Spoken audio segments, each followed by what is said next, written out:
Yes, good evening to everybody. Welcome to Aryabhatta IAS Study Circle. నేను ఇసాక్ సార్ని ఇక్కడ మీ ముందుకు రావడం ముఖ్య ఉద్దేశం ఏంటి అంటే ఈరోజు గ్రూప్ 1 నోటిఫికేషన్ రిలీజ్ అయినందున prelims as well as the mains mental ability part అలాగే డేటా పార్ట్ ఒక దాంట్లోనేమో మనకు ప్రిలిమ్స్లో 25 మార్కులకు గాను రెండవది మెయిన్స్ పేపర్ 50 మార్కులకు గాను డేటా. సో ఈ రెండును దృష్టిలో పెట్టుకొని లైవ్ క్లాసెస్ మరియు రికార్డింగ్ క్లాసెస్ రెండు నా ఓన్ యాప్ ద్వారా మీ అందరికీ చేరవేయాలనే ఒక సదుద్దేశంతో మీ ముందుకు వచ్చానండి. సో ప్రిలిమ్స్ పార్ట్ ప్రిలిమ్స్ పార్ట్లో మనకు వచ్చేటటువంటి క్వశ్చన్స్ అలాగే వాటిలో ఉండేటటువంటి అంశాలు ఇవన్నిటినీ దృష్టిలో పెట్టుకొని ప్రిలిమ్స్ పార్ట్లో మనం ఏం చేస్తున్నామంటే 1, 2, 3, 4 పార్ట్స్ డివైడ్ చేసుకోవచ్చు. ఒకటేమో నార్మల్ రీజనింగ్గా చెప్పుకోవచ్చు, లేదా మనం సింపుల్గా అసలు ఇవన్నీ దృష్టిలో కాకుండా సింపుల్గా మనం ప్లాన్ చేసుకోవాలి, నాన్ మ్యాథ్స్ని దృష్టిలో పెట్టుకొని దీన్ని ప్లాన్ చేసుకోవాలి అనుకుంటే మనం ఏం చేయొచ్చు, we can go like this right. ఏం చేయొచ్చు అంటే మనం సింపుల్గా దీన్ని డిసైడ్ చేసుకోవచ్చు ఈ విధంగా. వాట్ వీ కెన్ మేక్, ఒకటేమో రీజనింగ్ పార్ట్, సింపుల్గా ప్రిలిమ్స్లో మనకు రీజనింగ్ ఎక్కువ ఉంటుంది, ఆ తర్వాత నెక్స్ట్ వచ్చేది డేటా ఇంటర్ప్రిటేషన్ పార్ట్. అలాగే ఈ రీజనింగ్ పార్ట్లో మనకు అర్థమెటిక్ పార్ట్ ఏదన్నా టచ్ అవుతుందంటే అర్థమెటిక్ పార్ట్ చాలా తక్కువ టచ్ అవుతుందండి. అర్థమెటిక్ పార్ట్ అసలు బేసిక్గా చెప్పాలి అంటే అసలు టచ్ కాదు. ఏదన్నా టచ్ అయ్యింది అంటే ఒక 3 నుంచి 4 బిట్లు లేదా 2 బిట్లు అలా టచ్ అవుతుంటుంది. అది కూడా ఏంటి, యావరేజెస్, ఏజెస్ కొన్ని సందర్భాలలో అడుగుతూ ఉంటాడు. కానీ ప్రిలిమ్స్లో మనకు 25 మార్క్స్కి గాను టోటల్గా రీజనింగ్ పార్ట్ మీద డిసైడ్ అయి ఉంటుంది. కాబట్టి ఈజీగా డామ్ షూర్గా కంటెంట్ 25 మార్కులకు గాను 25 బిట్లు కళ్ళు మూసుకొని మనం సాధించవచ్చు. అది మీ అందరికీ తెలిసిందేనండి, ఓకేనా. కాబట్టి ప్రిలిమ్స్ పార్ట్ సపరేట్గా, మెయిన్స్ పార్ట్ సపరేట్గా ప్లాన్ చేస్తాను. అలాగే ప్రిలిమ్స్ పార్ట్ని మీ ముందుకు తీసుకొస్తాను, మెయిన్స్ పార్ట్ని కూడా మీ ముందుకు తీసుకొస్తాను నాన్ మ్యాథ్స్ని దృష్టిలో పెట్టుకొని. అలాగే ఈ పార్ట్ ఇది అయిపోయిన తర్వాత దీంట్లో 25 మార్కులు ఉంటాయి, దీని అనాలిసిస్ అంతా నేను చెప్పుకురావచ్చు. తర్వాత నెక్స్ట్ క్లాస్లో I will give it total content ఎట్లా ఉంటుంది, అనాలిసిస్ ఎలా ఉంటుంది, ఎలా క్వశ్చన్స్ మనం చేస్తాం, ఎలా వివరంగా చేస్తాం అనేది ప్రిలిమ్స్ పార్ట్ గురించి మనం మాట్లాడుకోవచ్చు. అట్లాగే మెయిన్స్ పార్ట్కి వచ్చినట్లయితే మెయిన్స్ పార్ట్లో this is the syllabus that he has given to us. Both the medias, 2 medias plan చేస్తాను. ఒకటి తెలుగు మీడియం ఉంటుంది, ఒకటి ఇంగ్లీష్ మీడియం ఉంటుంది. బోత్ ద మీడియాస్ ప్లాన్ చేస్తాను, ఓకే. సో ఇక్కడ మనకు 2 ఉంటాయి. దీంట్లో data interpretation and problem solving has given. ఫస్ట్ది అంతా చూడండి, data analysis, analytical interpretation, statistical data, study of graphs and the chart, bar graphs, line graphs and pie charts and the drawing conclusions అంటాడు. అయితే ఈ ప్యాటర్న్ని మనం దృష్టిలో పెట్టుకొని మనం ప్లాన్ చేయాలి. అతను ఏం చేస్తున్నాడు, 30 క్వశ్చన్స్ని మనకిస్తున్నాడు. ఇందులో నుంచి మనం సెలెక్ట్ చేయాల్సింది 25 questions. Each question carries 2 marks అంటున్నాడు. కాబట్టి గతంలో ఇచ్చిన దాన్ని దృష్టిలో పెట్టుకొని మనం ముందుకు వెళ్తున్నాం, సరేనా. 50 మార్క్స్, 50 మార్క్స్ ఇలా ఇస్తున్నాడు, ఓకేనా. సో దీన్ని దృష్టిలో పెట్టుకొని మనం ప్లాన్ చేస్తాం. ఇప్పుడు చూడండి, ఒక క్వశ్చన్కు 2 మార్కులు మనకు సంపాదించాలి అంటే, 2 మార్కులను మనం పొందాలి అంటే ఖచ్చితంగా కనీసం 3 నుంచి 4 లైన్ల మనం ఏం చేయాలి, ఖచ్చితంగా సాల్వేషన్ ఉండాల్సిందే. 2 మార్క్స్ కావాలి అంటే 1 వర్డ్లో అయితే చేయలేము, ఎలాగో చేయలేము. దీంట్లో మనం ఏంటి, ఒక 2 స్టెప్స్ లేదా 3 స్టెప్స్, 2 నుంచి 3 స్టెప్స్ లేదా 4 స్టెప్స్లోనే కంక్లూడ్ చేసేస్తాం. అలాగే కంప్లీట్ చేసుకొని ముందుకెళ్తాం. పెద్దగా వచ్చినా కూడా మనకే ఇబ్బంది లేదు. మెయిన్ ఏంటి, మనం కాన్సెప్ట్ను పొందగలగాలి.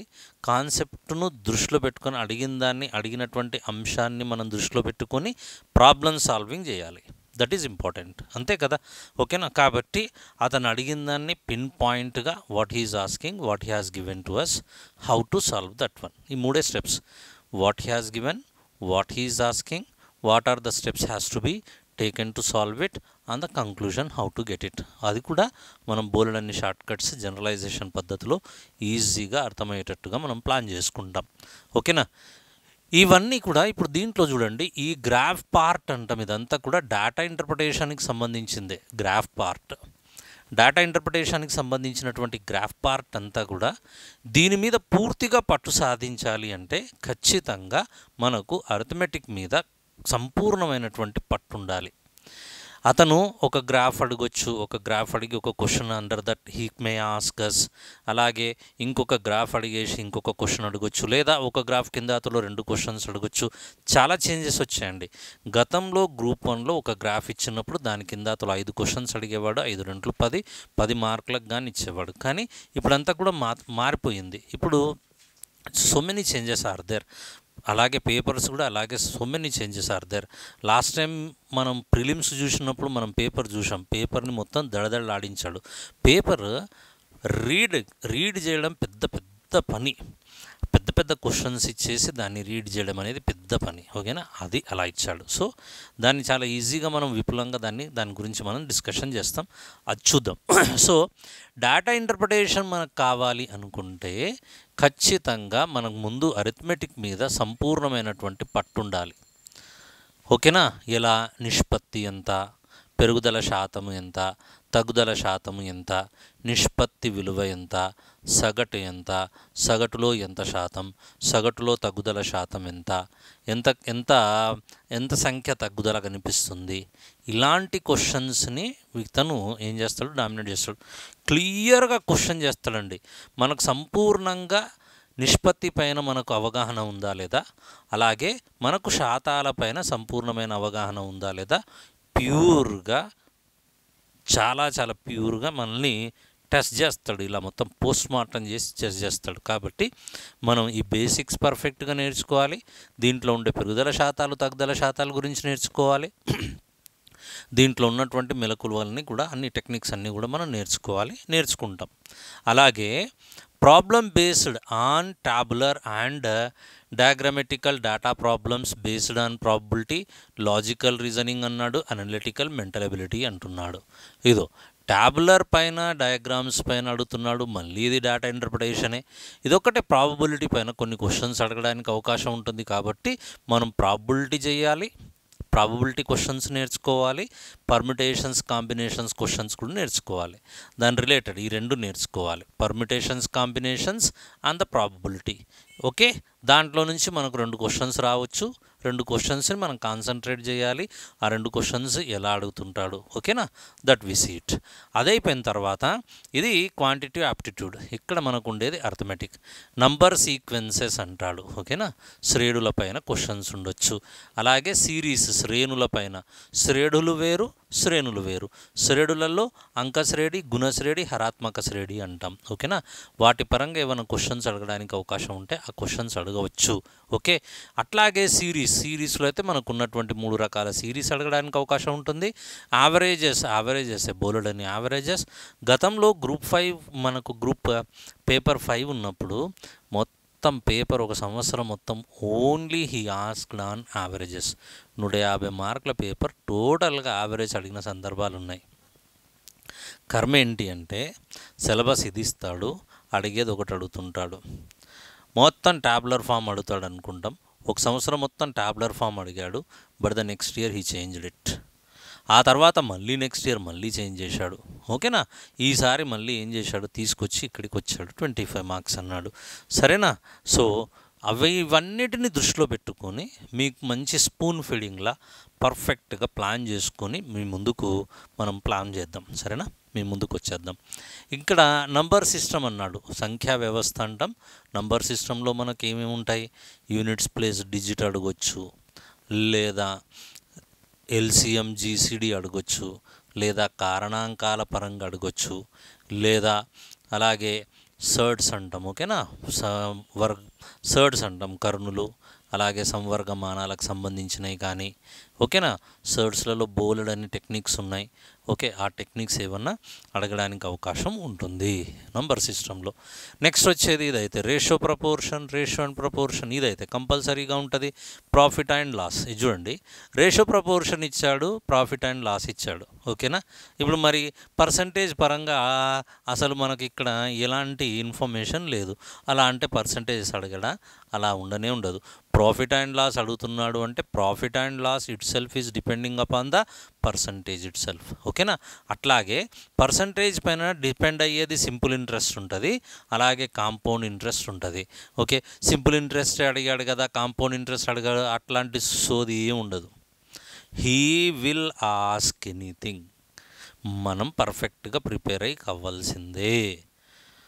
ఇంత మంచి నోటిఫికేషన్ మళ్ళీ రాదు. ఒక్కసారి ప్రిపేర్ కండి, చాలా పర్ఫెక్ట్గా ప్రిపేర్ కండి, రిలాక్స్గా ప్రిపేర్ కండి. బోలెడంత టైం ఉంది, రిలాక్స్గా ప్రిపేర్ కండి, పర్ఫెక్ట్గా ప్రిపేర్ కండి. పంచ్ కొట్టినట్లు గ్యారంటీగా ఉద్యోగం కొట్టుకుని వెళ్ళొచ్చు. ఓకేనా, సో అట్లాగే ఈ అనలిటికల్ అండ్ క్రిటికల్ రీజనింగ్ అంటాడు.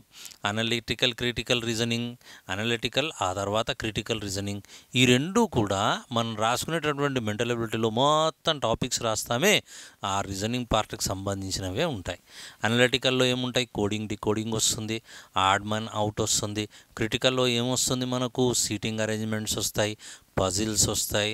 ఓకే, కొన్ని రకాలైనటువంటి బ్లడ్ రిలేషన్ క్వశ్చన్స్ వస్తాయి. ఓకే, అవన్నీ క్రిటికల్ రీజనింగ్లో ఉంటాయి, అలాగే అనలిటికల్ రీజనింగ్లో ఉంటాయి. సో దీన్ని మనం చాలా పర్ఫెక్ట్గా మనం నేర్చుకోవచ్చు, భయపడాల్సిన అవసరం ఉండదు. ఇక్కడ చూడండి, టైం అండ్ వర్క్ ఇచ్చాడు, స్పీడ్ అండ్ టైం ఇచ్చాడు, డిస్టెన్స్ ఇచ్చాడు. టైం అండ్ వర్క్లో మనకు టైం అండ్ వర్క్ కిందలో 5 ఫ్యాక్టర్స్ ఉంటాయి.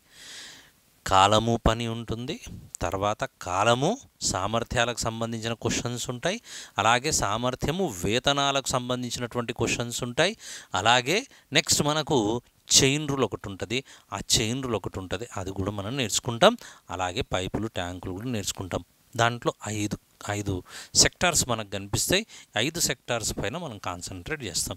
అట్లాగే నెక్స్ట్ వచ్చేది మనం ఏం చేస్తాము అంటే స్పీడ్ అండ్ టైం, డిస్టెన్స్ అంటాడు. ఓకేనా, ఇదంతా కూడా కాలము దూరానికి సంబంధించిన క్వశ్చన్స్. ఈ కాలం దూరంలో కూడా ఫస్ట్ కాలం దూరానికి సంబంధించినటువంటి సమస్యలు, ఆ తర్వాత సాపేక్ష వేగానికి సంబంధించినటువంటి సమస్యలు, ఆ తర్వాత సాపేక్ష వేగం అయిన తర్వాత నెక్స్ట్ మనకు కనిపించేది పడవలు, ప్రవాహాలకు సంబంధించినటువంటి క్వశ్చన్స్ కనిపిస్తాయి. ఆ తర్వాత మనకు కనిపించేవి రేసులపైన సంబంధించినటువంటి క్వశ్చన్స్ ఉంటాయి, రైళ్లపై. దీంట్లో కూడా 5 ఫ్యాక్టర్స్ ఉంటాయి. టైమ్ అండ్ వర్క్లో మనకు 5 కంటెంట్లు కనిపిస్తాయి. అలాగే స్పీడ్ అండ్ టైం, డిస్టెన్స్లో కూడా మనకు 5 కంటెంట్లు కనిపిస్తాయి మనకు స్పెసిఫిక్గా. అట్లాగే ఈవెన్ రేషియో అండ్ ప్రపోర్షన్, ఊరికే రేషియో అండ్ ప్రపోర్షన్ నేర్చుకుంటే సరిపోదు. రేషియో ప్రపోర్షన్లో వచ్చేటటువంటి టాపిక్స్ ఏముంటాయి తెలుసా? రేషియో ప్రపోర్షన్ ఉంటుంది, తర్వాత వచ్చేది భాగస్వామ్యం ఉంటుంది, తర్వాత మిశ్రమాలు నేర్చుకుంటాం, ఆ తర్వాత మిశ్రమాల తర్వాత యావరేజెస్ నేర్చుకుంటాం, ఆ తర్వాత వయస్సులు, ఏజెస్ నేర్చుకుంటాం. అక్కడ 5 టాపిక్స్ ఉంటాయి బ్యూటిఫుల్గా. అట్లాగే పర్సంటేజెస్లో కూడా అట్లాగే ఉంటుంది. పర్సంటేజెస్ నేర్చుకుంటాం, ఆ తర్వాత ప్రాఫిట్ అండ్ లాస్ నేర్చుకుంటాం. ప్రాఫిట్ అండ్ లాస్లో మనల్ని డ్యామ్ షూర్గా అడిగేటటువంటి క్వశ్చన్ డిస్కౌంట్ల పైన క్వశ్చన్ ఉంటుంది. ఖచ్చితంగా అడుగుతాడు. ఎందుకు డిస్కౌంట్ అడుగుతాడంటే డిస్కౌంట్ కాన్సెప్ట్ తీసుకుంటే డిస్కౌంట్ కాన్సెప్ట్ అడగాల్సిందే. అది ప్రాఫిట్ పర్సంటేజ్ ఉంటుంది, దాంట్లోనే ఇన్వాల్వ్ అయ్యి లాస్ పర్సంటేజ్ ఉంటుంది, మార్కెట్ ప్రైస్ ఉంటుంది. ఇవన్నీ దీంట్లోకి పరిగణలోకి వస్తాయి కాబట్టి అతని లక్ష్యం నెరవేరుతుంది. So he will ask us discounts అంటాం. ఆ తర్వాత దీంట్లో మళ్ళీ మనకు కనిపించేటటువంటి లాభ నష్టాలు, డిస్కౌంట్స్ అయిపోయిన తర్వాత సింపుల్ ఇంట్రెస్ట్ అంటాం, బారు వడ్డీ, అలాగే చక్రవడ్డీ నేర్చుకుంటాం. ఆ తర్వాత వాయిదాలు కూడా నేర్చుకుంటాం. ఏ వాయిదాలు? బారు వడ్డీ వాయిదాలు, installments of simple interest as well as the installment of the compound interest. చాలా సింపుల్ అండి, రిలాక్స్గా నేర్చుకోవాలి కానీ చాలా ఈజీ. ఓకే, సో ఒక మంచి లెవెల్గా సరళం నుండి క్లిష్టతకు అలా స్లోగా సింపుల్ టు కాంప్లెక్స్కి నిదానంగా మనం నెమ్మదిగా ప్రయాణం చేయవచ్చు. సో ఇదైపోయిన తర్వాత ఇప్పుడు next speed and distance, this is over critical reasoning.